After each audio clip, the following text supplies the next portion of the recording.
예, 말씀 보도록 하겠습니다. 이 시간 우리 함께 보실 말씀은 로마서 12장 1절부터 8절이에요. 우리 한 절씩 저 여러분이 교독하고 마지막 절 같이 읽도록 하겠습니다.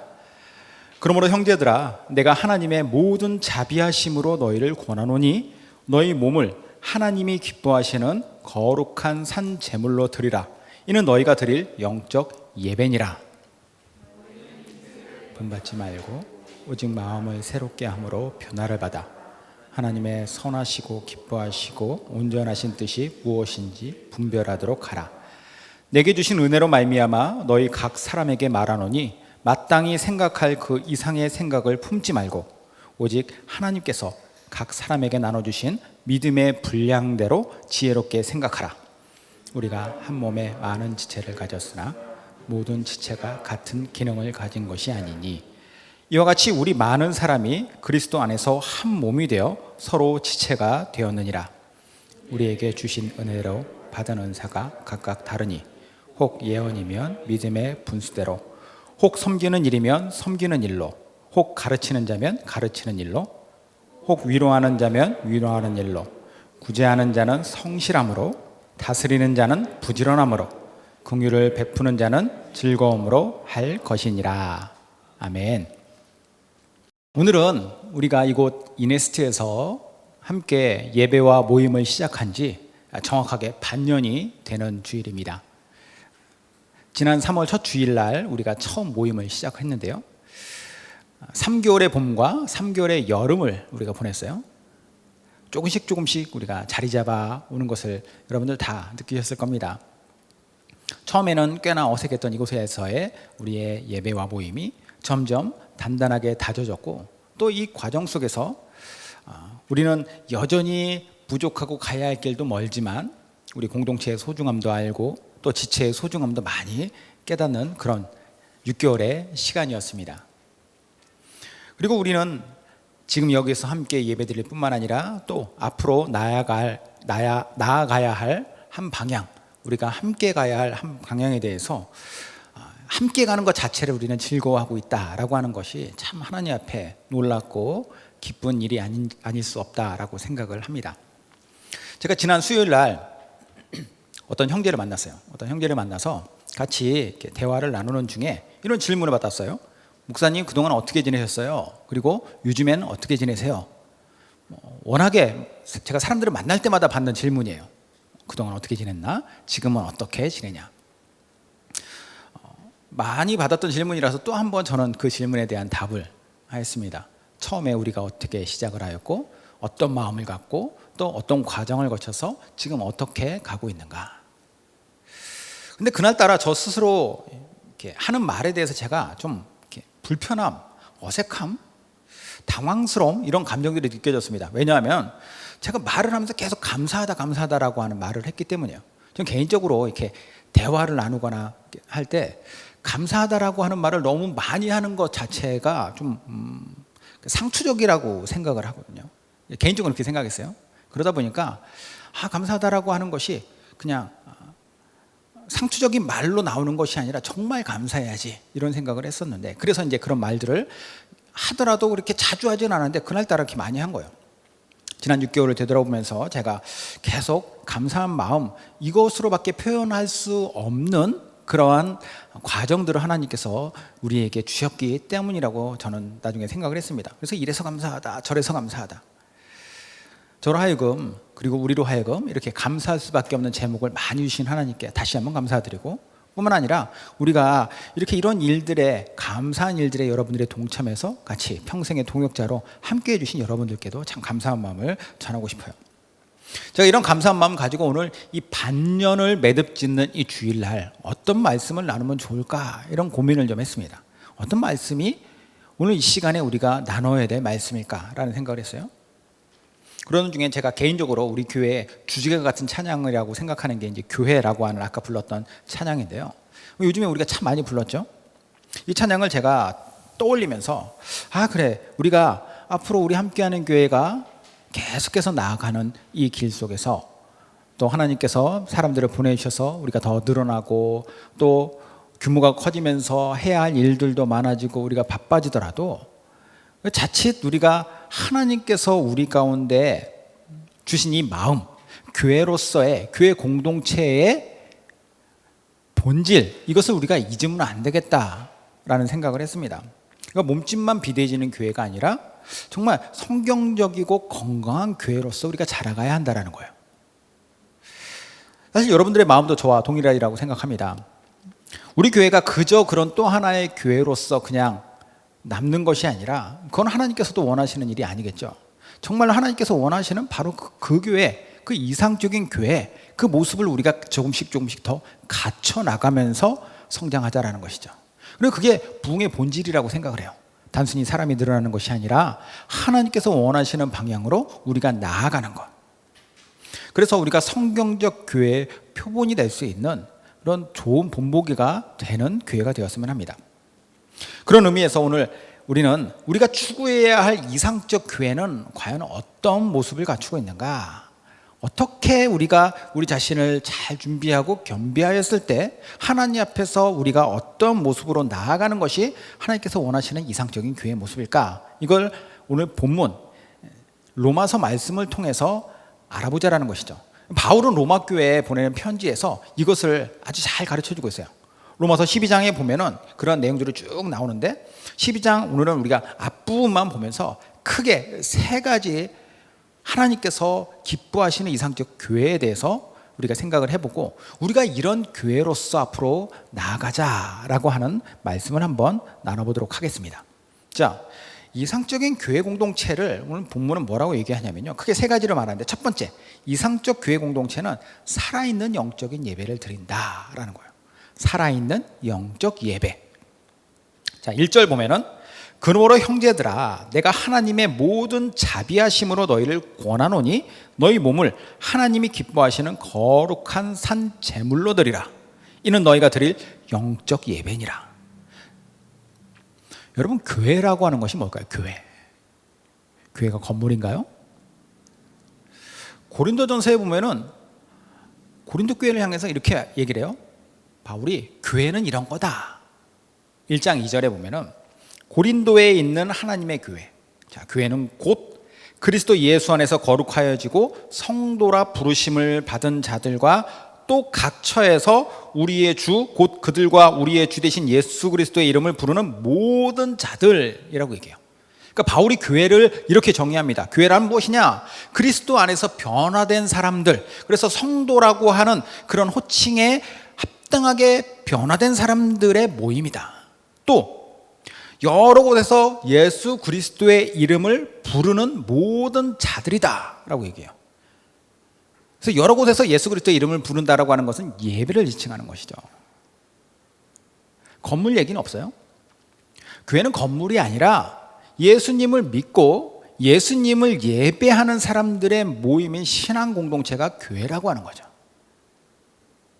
그럼 건물은 뭐냐? 건물은 이런 교회 공동체 사람들이 예배를 위해서 그런 목적으로 만들어진 구별된 공간이 바로 교회예요. 그러니까 우리가 일반적으로 알고 있는 교회 건물, 예배당이라고 부르죠. 그래서 예배당.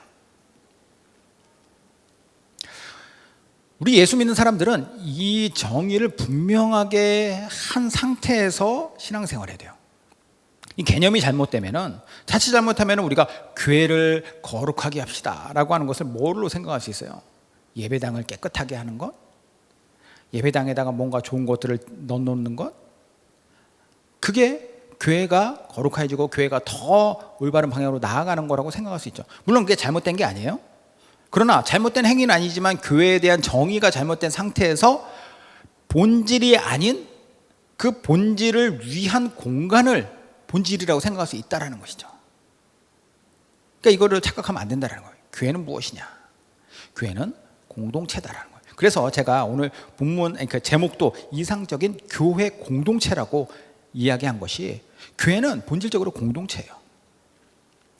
자, 본문으로 가면은 교회 공동체는 어떻게 한다라고 얘기를 하냐면 살아있는 영적 예배를 드린다라고 제가 말씀드렸어요. 그러니까 예수님을 믿는, 예수님을 부르는 사람들의 공동체니까 당연히 예배가 중심이 되어야 되는데 그냥 예배가 아니라고 얘기해요. 살아있는 영적 예배다. 뒤집어서 말하면 살아있지 않은, 죽어있는, 영적이지 않은 예배가 될 수도 있다는 거죠.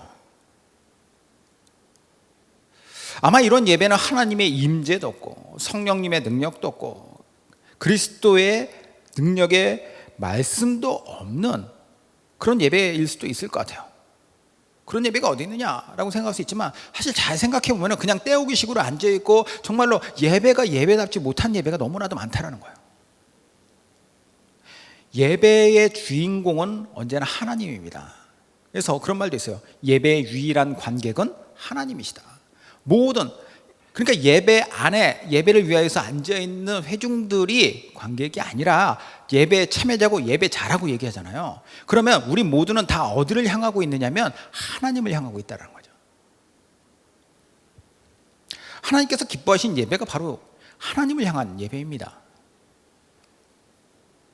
그리고 이상적인 교회 공동체는 하나님을 향한 예배를 드리는데, 그 하나님을 향한 예배를 뭐라고 얘기했냐면 살아있는 영적인 예배라고요. 교회를 사람이 아닌 하나님을 향한 그분 중심의 수직적인 공동체다, 이것을 강조한 책이 있는데, 이 버티컬 처치라고 하는 책이 있어요. 버티컬이라는 것이 이제 수직적인 이런 뜻이잖아요. 자, 그 책에 이런 내용이 나옵니다. 오늘날 많은 교회는 다음과 같은 짓을 저질렀다. 세상 사람들이 좋아할 만한 것을 제공하면서 스스로를 교회라고 불렀다. 하나님과의 만남은 안중에도 없는 자기개발 위주의 설교를 전했다. 화려한 수평적인 쇼를 수직적 만남보다 중시했다. 쾌락에 눈이 먼 이 수평적 세상에 교회는 무엇을 제시해야 하는가?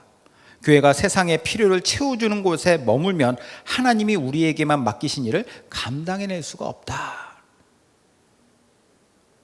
이 책에서 이야기하고 있는 바, 교회 공동체의 가장 중요한 것은 예배고, 그리고 이 예배는 인간을 위한 것이 아니라, 물론 결국에는 인간을 위한 것이 되겠죠. 왜냐? 수직적인 하나님께 올려드리는 예배가 됐을 때 하나님께서 주신 은혜가 있잖아요. 그럼 우리를 위한 것이기도 해요. 부으시는 은혜가 있으니까. 그런데 하나님과의 관계, 하나님으로부터 부어주시는 은혜가 아니라 우리끼리 좋고 우리끼리 위로하고 우리끼리 행복하고 우리끼리 즐거움, 그런 예배가 되면 안 된다라고 하는 거예요. 그래서 본문은 얘기합니다. 너희 몸을 하나님이 기뻐하시는 거룩한 산 제물로 드려라. 이게 영적인 예배다. 그리고 여기서 말하고 있는 몸, 너희 몸을 드리는 거룩한 산 제물이 되게 해야 된다라고 얘기하는데, 여기서 몸은 단순히 몸뚱이, 이 육신만을 얘기하는 것이 아니라, 그 몸이라고 하는 것은 우리의 육신과 그 안에 있는 우리의 영혼, 그러니까 전 인격을 뜻해요. 그러니까 우리 자신을 그대로 다 드려서 하나님께 나아가 그분께 올려드려질 때 그것이 바로 살아있는 영적인 예배가 된다. 다시 한번 정리할까요? 교회 공동체는 예배를 최우선시해야 되는 공동체예요. 그런데 예배라고 해서 다 같은 예배가 아니라는 겁니다. 예배라고 하는 이름으로 왔지만 예배의 주인공이 하나님이 아니라, 하나님을 향한 것이 아니라 인간을 향한 것, 인간만을 위한 것이 될 수 있다는 거예요. 그런 수평적인 예배가 아닌 수직적인 하나님을 향한 예배가 되어야 된다. 그리고 이런 수직적인 예배를 위해서 예배자는 자기 자신을 산 제물로 드리듯이 나의 온 몸과 마음과 모든 것을 다 드려서 나와야 된다. 그러면 하나님께서, 영이신 하나님께서 그 영적 예배를 받으심으로 말미암아서 우리에게 부으신 은혜가 있다는 거죠. 그리고 이 예배를 위하여서 준비되어야 될 것들, 부수적인 것들이죠. 예컨대 뭐 장소라든가 이 안에 영상이나 음향이나 분위기나, 이 모든 것들은 단순히 인간을 위한 것이 아니라 하나님께 나아가기에 최상의 것을 하기 위한, 예배를 위한 것이 돼야 돼요. 이런 것들이 필요 없다는 얘기가 아니죠. 필요해요. 그러나 우리의 편의가 아닌 하나님께 나아가는데 더 도움이 되고자 하는 것이어야 된다. 여기에 초점이 있어야 돼요. 주객이 전도되면 안 된다는 거죠. 이 모든 것이 건강하게 균형과 조화를 이룰 때 살아있는 영적인 예배가 드려져요. 그리고 그게 우리가 추구해야 할 이상적 교회의 모습이다라는 거죠. 자, 두 번째, 이상적 교회 공동체는 이래야 돼요. 올바른 가치를 따라야 된다. 2절과 3절을 보면은, 너희는 이 세대를 본받지 말고 오직 마음을 새롭게 함으로 변화를 받아 하나님의 선하시고 기뻐하시고 온전하신 뜻이 무엇인지 분별하도록 하라. 내게 주신 은혜로 말미암아 너희 각 사람에게 말하노니 마땅히 생각할 그 이상의 생각을 품지 말고 오직 하나님께서 각 사람에게 나눠주신 믿음의 분량대로 생각하라. 자, 바울 사도가 이 세대를 본받지 말라라고 해요. 이 세대를 본받지 말라. 그럼 이 세대는 뭔가? 이 세대, 시대마다 존재하는 인간의 문화라든가 사상이라든가 상식이라든가 삶의 방식이라든가 이런 것들이 어우러져 있는 것 자체가 이 세대예요.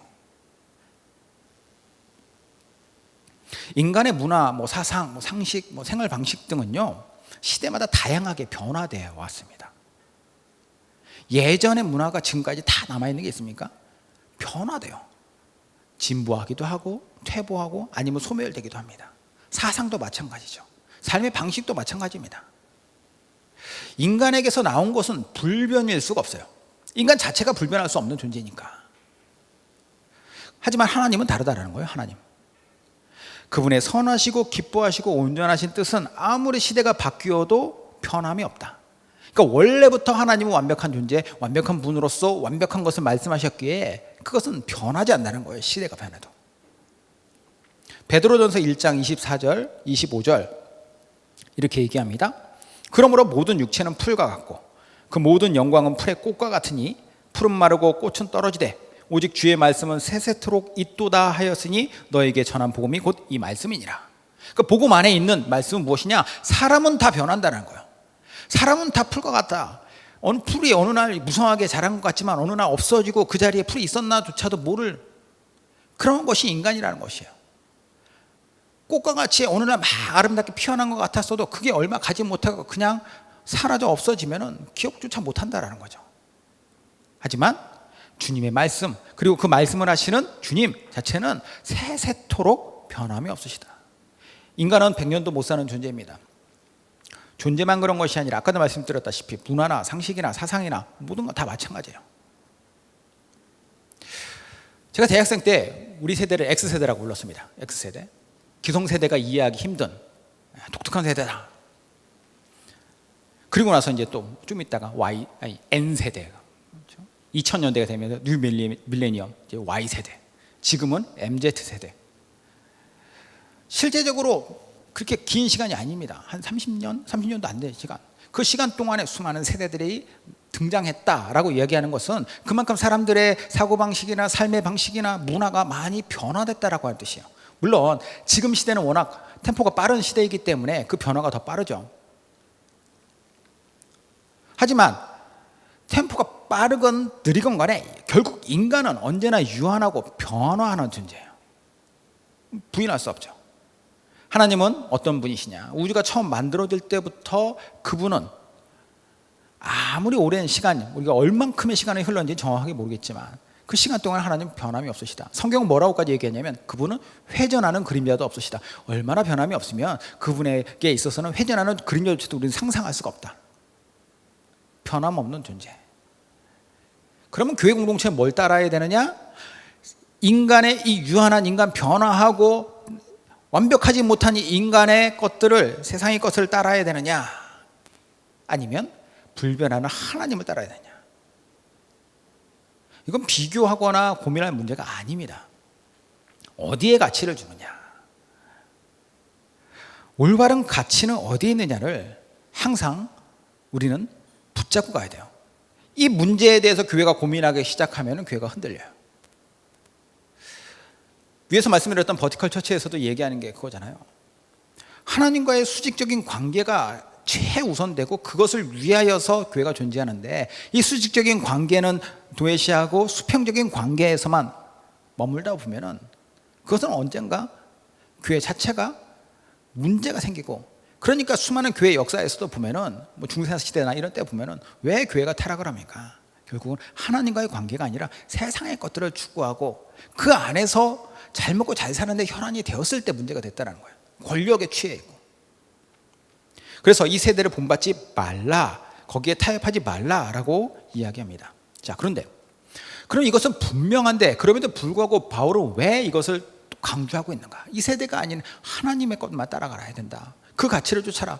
왜 이것을 강조하냐면 이 세대라고 하는 것이 그냥 무식하고 얼토당토 않는 방법으로 우리를 홀리지 않기 때문이에요. 그러니까 그냥 딱 봤을 때 저거 문제가 있으니까 우리는 안 해, 저거 취하지 않아 라고 할 수 있도록 접근하지 않는다는 거예요. 아담과 하와의 일화를 보면은 하와가 선악과를 따먹을 때 한번 생각해 보십시오. 사탄이 어떻게 접근했는가? 그리고 하와가 왜 선악과를 먹었는가? 이게 배고파서 먹은 거 아니거든요. 니네가 먹으면 하나님만큼 지혜로워질 것이다 라고 꼬드기니까 그 관점에서 바라보니까 저건 보암직도 하고 먹음직도 하고 저걸 먹었을 때 지혜롭게 하나님만큼 지혜롭게 할 것처럼 보이더라 라는 거예요. 그 유혹에 넘어갔던 것이죠.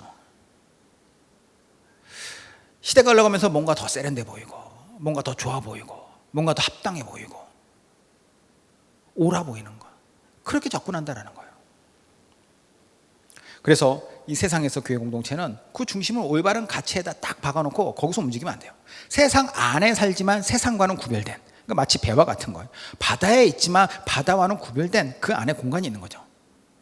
그것을 분명하게 붙잡고 가야지 거기에 동화되고 융화되어서 그냥 내가 벤지 배가 바다가 난지 그렇게 살면 안 된다는 거죠. 사람들이 요즘은 교회도 이런 거 잘해요, 이런 일들 해요.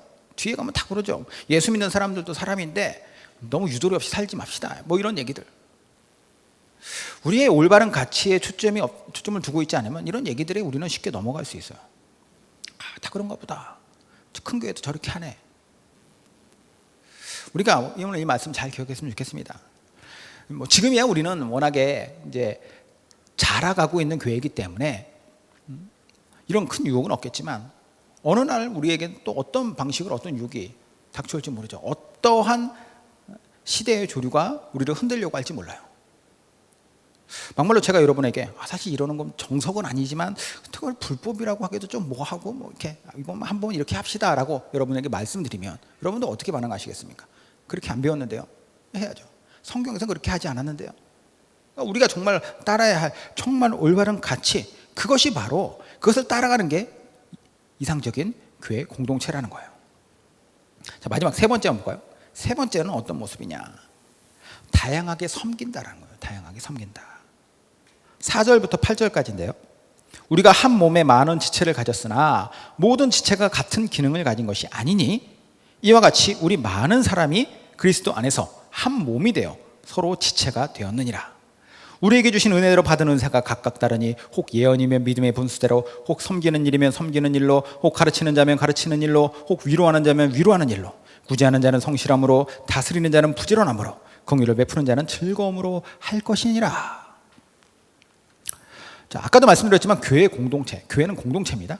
공동체라는 게 뭐예요? 하나가 아니라, 혼자가 아니라는 거죠. 여럿이라는 거죠. 성경에서는 교회 공동체를 자주 사람의 몸에 비유를 합니다. 머리는 예수님, 그리고 몸은 교회, 몸을 이루는 각 지체는 모든 성도라고 얘기를 해요. 주님의 몸을 이루는 교회, 거기에 속해 있는 지체가 되는 성도들은 주님께서 교회 구성원들에게 다양하게 주신 은사를 통해서 섬기는 것이 당연하다라고 오늘 본문은 이야기합니다. 아까 우리 찬양에도 있었잖아요. 섬김을 받으려 하기보다는 내가 섬기려 한다. 그런 교회가 이상적인 교회다. 예를 들어서 예언하도록 은사를 주신 사람은 믿음의 분수대로 예언하고, 섬기는 은사를 주셨으면 섬기는 일로, 가르치는 은사를 주셨으면 가르치는 일로, 위로하는 은사를 주셨으면 위로하는 일로, 구제하는 은사를 주셨으면 성실하게, 다스리는 은사를 주셨으면 부지런하게, 긍휼 베푸는 은사를 주셨으면 즐거움으로 하라. 자, 알만한 섬김의 영역도 나오지만 좀 이상한, 이게 무슨 뜻이지? 라고 생각되는 것도 있어요. 가장 대표적인 게 예언이죠. 예언의 은사. 자, 하나님이 미래에 어떤 일이 일어날 거야 라고 어떤 사람한테 가르쳐준 게 예언의 은사가 아닙니다. 점치는 게 아니에요. 여기서 나오는, 성경에서 말하는 예언의 은사는. 이 당시 이 바울이 이 말씀을 기록하던 초대교회 시대에는 아직 성경이 완전하게 정립되기 이전 시대입니다. 이 로마서만 해도 AD 50년대에 썼거든요. 50년에서 60년 사이. 그러니까 예수님 이후에 한 20년 정도가 흐르고 나서 이 편지를 기록한 거예요. 물론 앞으로도 쓰여질 편지들이 많이 있습니다. 가장 마지막에는 요한계시록이 쓰여져야죠. 이때까지는 이제 기본적으로는 구약 성경은 있지만 성경이, 신약 성경이 이제 예수 그리스도에 대한 분명한 이 말씀들에 대한 정립이 아직 완벽하게 말씀으로서 되어져 있지 않던 시대이기 때문에 사실 신구약 66권이 정경으로 완벽하게 딱 정립된 것도 AD 397년이거든요. 카르타고 종교회의 때. 그러니까 이 이전이 훨씬 이제 300년도 전이니까. 그러니까 이때까지는 사람들이 성경을, 하나님의 말씀이 분명히 우리에게 전달되었고, 그리고 예수 그리스도께서 그 구약 성경의 말씀을 성취하신 분이지만 그 모든 과정이라든지 앞으로 나아갈 방향이라든지 이런 것들에 대한 명확한 정립이 아직 되어져 있지는 않아요. 교리적으로도 그렇고 여러 가지로 이제 많이 부족한 시대죠. 그런 시대라도 교회에서는 누군가 말씀을 전하고 가르쳐야 돼요. 그런 사람이 필요하기 때문에 그런 사람들은 오늘날보다도 훨씬 더 조심스럽고 정확한 이해가 필요했습니다. 잘못하면 엉뚱한 소리 할 수 있기 때문에 라는 거예요. 하나님은 이런 시대의 교회를 위해서 어떤 일을 하셨느냐, 예언의 은사라고 하는 것을 주신 사람들로 하여금 오늘날 제가 하는 것 같이 말씀을 선포하고 가르칠 수 있도록 하셨다는 거예요. 그래서 성경에 나오는 예언의 은사는 복음을 가르치는 은사라고 생각하시면 됩니다. 선포하는 은사, 미래를 점치는 은사가 아니라는 거죠. 자, 그런데 이 당시에 예언의 은사를 행했다는 것은 그만큼 매우 중요한 일입니다. 이런 사람들이 있어야만 교회가 정말로 건강하게 다 설 수가 있기 때문에. 근데 우리가 이 말씀이 기록된 내용을 다시 한번 잘 살펴보면 예언의 은사를 이야기하면서 다른 은사들, 예컨대 여기서 몸으로 섬기는 것이나 감정적으로 위로하는 것이나 성실함으로 남을 돕는 것이나 자기가 가진 것을 기꺼이 베풀면서 긍휼을 베푸는 은사들, 그것과 다른 것으로 배치하지 않았다는 거예요. 동일선상에서, 물론 제일 먼저 이야기는 했지만 동일선상에서, 이게 무슨 말이냐면 주님의 몸된 교회 안에서 지체로서 있는 사람들은 각자의 받은 은사대로 일들을 하지만 그 은사들의 차등은 없다라는 거예요. 그러니까 오늘날로 치면은 목사라고 해서 다른 대우하는 게 아니라는 거죠. 이게 성경적인 거예요. 건강한 교회 공동체는 목사라고 하는 신분만으로 떠받들지 않습니다. 물론 디모데전서에 보면은 목사님들이 좋아할 만한 이런 말씀도 나와요. 디모데전서 5장 17절에 잘 다스리는 장로들은 배나 존경할 것으로 알되 말씀과 가르침에 수고하는 이들에게는 더욱 그리할 것이니라. 이제 여기서 말하는 장로들이라고 하면 지금으로 치면 목회자예요. 자, 근데 이 말씀도 잘 보면요, 잘 다스리고 말씀의 가르침에 수고하는 사람들을 존경해라. 배나 존경해라. 아니, 많이 존경이 된다는 거예요. 뒤집어서 말하면 그러지 못할 수도 있다는 거고, 그러지 못할 때에는 왜 당신들이 나의 신분이 있는데 왜 나를 존경하지 않느냐라고 어떻게 말할 수 있냐라는 거예요. 제가 드리려고 하는 말씀, 목사 무시하라고 하는 말씀이 아니라 건강한 교회 공동체는 이래야 된다는 거예요. 하나님이 주인 되시고 예수 그리스도가 머리 되셔야 되는데 자칫 잘못하면 목사님이 머리가 돼가지고 그냥 그것을 공동체를 휘저을 수도 있다라고 하는 것을 우리는 조심해야 된다라는 거죠. 저도 그냥 한 영역을 섬기는 자로서 함께 하는 거예요. 그래서 사실 그런 의미에서 우리 교회의 이름을 함께하는 교회라고 지은 것이기도 합니다. 함께 해야 되는 거, 함께. 여담이지만 여러분들이 만약에 어느 지역에 누가 아는 분이 어느 지역에 가서 교회를 정해야겠다라고 말씀하시면서 어떤 교회를 가면 좋을까 이런 고민을 이야기한다면 기준을 이렇게 말씀해 주시면 돼요. 이런 교회였으면 좋겠다. 첫 번째, 예배 드려보면요, 예배가 무엇을 향하는 예배인지가 보인다는 거예요. 물론 그걸 볼 수도 있어야겠지만, 그러니까 예배가 사람들 위로받고 당연히 받아야죠. 근데 위로가 하나님으로부터 오는 위로가 아니라 서로가 서로에게 주려고 하는, 거기에 혈안이 되겠느냐? 아니면 하나님께 우리가 나아갔을 때 하나님께서 주신 위로로 우리가 충만해지느냐? 그러니까 예배가 어디를 향하고 있느냐를 봐야 돼요. 두 번째, 우리 교회는 뭐가 있어요? 뭐 잘해요? 어떤 시설이 좋아요? 요거에 주안점을 두고 있느냐? 아니면 우리가 지향하고 있는 바, 우리는 어떤 가치를 향하여서 달려가고 있습니다가 분명하게 말씀되고 있는가? 선포되고 있는가? 성도들이 그것들을 다 잘 알고 있는가? 마지막으로, 교인들이 섬김을 기뻐하느냐? 아니면 섬김을 받기만을 기뻐하느냐? 거기에 더불어서 목사님에 대해서도 자부심을 가지는 것이 좋은데 자부심이 너무 지나쳐서 떠받들면 안 된다는 거예요. 다양한 섬김의 영역 중에 한 영역이라는 것이죠. 자, 이걸 다른 교회나 목사님들을 우리가 판단하고 정죄합시다 이 이야기가 아니라 정말 건강한 교회가 우리 교회가 이렇게 돼야 된다라고 하는 거. 그러니까 우리부터 정말 정신 차리고 이렇게 살자라고 하는 말씀을 드리는 것입니다. 끊임없이 우리를 되돌아봐야 되는 거. 우리는 이제 반년 달려왔거든요. 반년. 돌아보면은 정말 벌써 반년이나 됐어? 라고 생각이 되지만 또 한편으로 보면은 그 반년이 어떻게 갔는지도 모르게 빨리 지나갔습니다. 그런데 앞으로 우리가 가야 할 길은 훨씬 더 길고 훨씬 더 멀고 또 이제까지는 많은 분들이 정말로 우리가 생각했던 것보다 더 하나님께서 아름답게 혹은 생각과 다르게 또 부족하게 그렇게 된 것 같아 보일지라도 앞으로 어떻게 우리의 길이 열릴지 모르는 것이죠. 분명한 거는 우리가 나아가야 할 길에 정말 하나님께서 원하시는 교회로서의 방향성을 가지고 그런 방식을 가지고 나아가야 한다는 거. 여기에 우리의 마음을 다해서 우리 교회를 위해서 기도하시고 또 우리 모두가 그런 교회 공동체 일원으로서 함께 동참해 나가시기를 주님의 이름으로 축원드립니다. 같이 한번 기도할게요.